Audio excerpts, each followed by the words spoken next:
नहीं, गजवाए हिंद की मांग तो बहुत पुरानी मांग है। एलईटी, आईएसएस, अल कायदा यहां पर फोर्स के साथ एक इस्लामिक स्टेट स्थापित करना चाहते हैं। ये बात तो सबको पता है, उनके कागजों में, उनके डॉक्यूमेंट्स में। और इस बात को केवल ये आतंकी गुट नहीं, दुख की बात है कि कुछ राजनीतिक दल और कुछ मेन स्ट्रीम मुस्लिम ऑर्गेनाइजेशन जैसे कि दारुल उलूम देवबंद ने भी इसको जायज ठहराने का काम किया है। और गजवाए हिंद केवल देखिए, अभी तो 60-65 वर्ष हमारे यहां पर एक ऐसी सरकार रही जिसने तो आंशिक मुस्लिम राष्ट्र कायम किया था, तो फोर्स की जरूरत नहीं पड़ती थी, तो मुस्लिम फर्स्ट रिसोर्सेज पे होता था, मुस्लिम फर्स्ट शरिया लागू होता था सुप्रीम कोर्ट के आदेश के खिलाफ जाकर। आज ऐसी सरकार आई है जो संविधान लागू करती है, तो ये जिनकी मानसिकता में गजवाए हिंद है, उनका मैं आपको 2-3 उदाहरण यहां पे लाइव दे देता हूं। आपने एक वीडियो देखा होगा, काफी वायरल हो रहा है, एक बच्चे का, जो कश्मीर में लाल चौक में भी दिवाली सेलिब्रेशन हुआ, तो वो बच्चा बोल रहा है कि यहां पर बुत क्यों लगाए गए, यहां पर प्रतिमाएं क्यों लगाई गई। ये छोटे बच्चे से लेकर अभी देखिए यहां पे एक स्क्रीन पे असादी जी को ले आइए।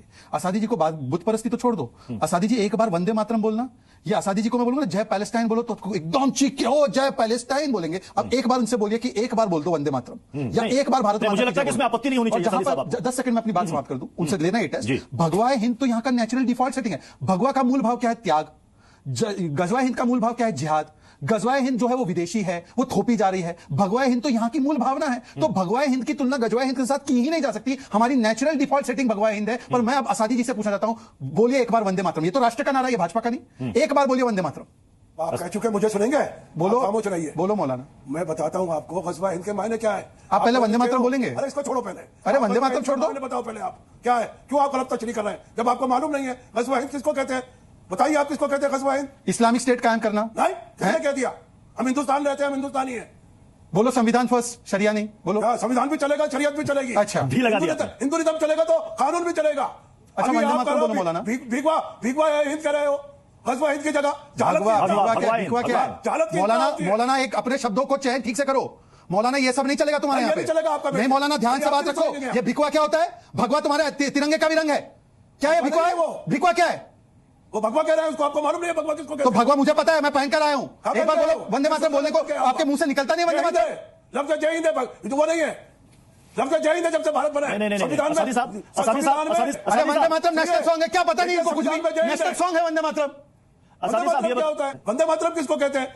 ये भारत है, ये अखंड भारत है। वंदे मातरम नेशनल सॉन्ग है मौलाना। नहीं, बिल्कुल गलत है। क्या गलत है? राष्ट्रीय गीत है हमारा, वंदे मातरम सुजलम सुफलम मलयज शीतलम, ये हमारा नेशनल सॉन्ग है भाई। हम उर्दू दाएं हैं, हमें नहीं मकसद आता, हम उर्दू दाएं हैं। हमने हिंदुस्तान में 400 साल से उर्दू पढ़ी जाती है, लिखी जाती है। हम नहीं बोलेंगे।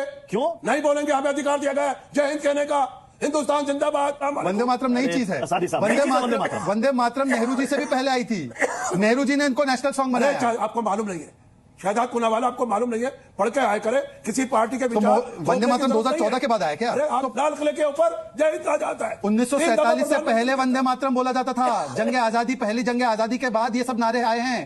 क्या बात कर रहे हो? ये सब हमारे राष्ट्रीय नारे हैं। भारत माता की जय, वंदे मातरम, ये सब नेशनल सॉन्ग के रूप में कैसे हो जाएगी? ये बातें कर रहे हैं भगवा इनकी और गजवा इनकी। दरअसल दिक्कत ये है, इस देश में उनके पास, जिनके पास जानकारी नहीं है ना, वो आके कुछ भी बोला जाते हैं। मुझे ये बताइए, इस देश में जब संविधान लागू हुआ तो तमाम लोगों को समानता के साथ में इंक्लूड किया गया। उसके बाद ये बताइए, ये एक्सक्लूजन की पॉलिसी क्यों भारतीय जनता पार्टी या आरएसएस के लोग लेकर के आए हैं? इन्होंने कहा कॉन्स्टिट्यूशनल एक हिंद होना चाहिए, यूसीसी को स्वीकारो। 60 साल का बुढ़ा 12 साल की बच्ची से शादी करे और उसको धार्मिक संरक्षण कैसे मिले? आप करो यूसीसी की पैरवी, करो 3 तलाक के कानून की पैरवी, करो शाहबानू से शायरा बानू तक जो सुप्रीम कोर्ट ने बोला उसकी पैरवी। और आप कह रहे हैं जिसके नाम पे मजलिस Ittehadul Muslimeen, exclusive free for Muslim, खरे जी आपके लिए जगह नहीं है। जिनकी पार्टी गजवाए हिंद वाली है, मतलब गजवाए सिर्फ एक मुसलमानों की पार्टी है, वो दूसरों को सेकुलरिज्म का ज्ञान दे रही है। ओहो कुरैशी जी, 100 चूहे खाकर कुरैशी जी हज को चली, ऐसे नहीं चलेगा भाई। अरे भाई आपके नाम ने, पहले आपके नाम में डालो, मैं डालूंगा आपके नाम में डालो मजलिस इत्तेहादुल भारतीय, मजलिस इत्तेहादुल भारतीय डालो।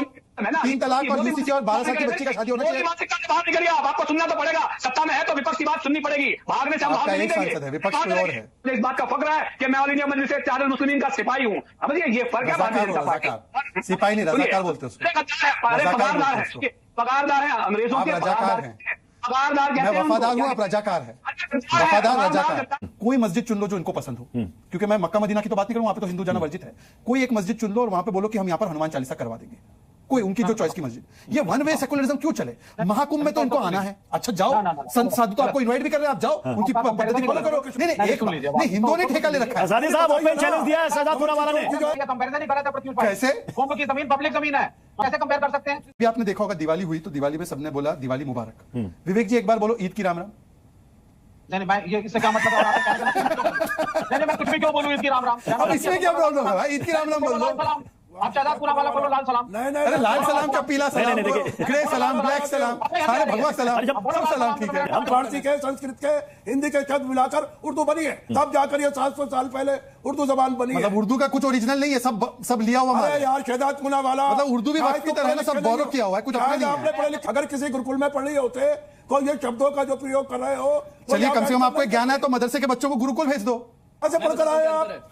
चलिए तो फिर मदरसों को गुरुकुल में बनाने की व्यवस्था होगी, तो कोई समस्या नहीं ना। उर्दू का क्या है, तो पहले आप अपना नाम थोड़ा चेंज करना पड़ेगा, शहजाद से निकाल के कुछ और लिखना पड़ेगा। मेरा नाम बाद में उर्दू आप नहीं अगर- है भाई, मेरा नाम ठीक है, अब आगे- पर्शियन है, अब उर्दू नहीं है ये, फारसी है ये। अब मैं क्या बोलूं, कुरैशी साहब आपका सारा बॉल नो बॉल जा रहा है, नो बॉल जा रहा है सब कुछ। आप उर्दू पढ़ेंगे तब तो आपको फारसी पता चलेगी, वरना तो आप नफरत करेंगे। आप मुझे ये बताओ, मुगलों से इतनी नफरत है, फिर फारसी भी अरे मुगल क्या हमारे बाप है क्या कि मुगलों को गोद में लिखाकर? बाबर आपका कौन है? ये बाबर औरंगजेब कौन है आपके? मेरे तो राम है, मेरे राम है, आपके बाबर औरंगजेब क्या लगते हैं? दिक्कत ये है कि सरकार का काम जो है संविधान हिंद लागू करना, उसके बजाय वो जब खुद भगवा हिंद का स्वरूप धारण करती है, तब तो संविधान हिंद के तहत एएमयू और जामिया में SC/ST रिजर्वेशन होना चाहिए। दानिश भाई बोलिए। आदित्यनाथ एक इलेक्टेड चीफ मिनिस्टर है और मेजॉरिटी कम्युनिटी जो कि 85% हिंदू है उसमें से आते हैं, जो कि डिफेंसिव पे नहीं। और जो दूसरा नेता है इस वक्त 2024 के अंदर कोस कम्युनिटी से है, जो डिफेंसिव और बैकफुट पे है, जिसके नेताओं को, जिसके लोगों को, अरे भारत में सब इक्वल है भाई।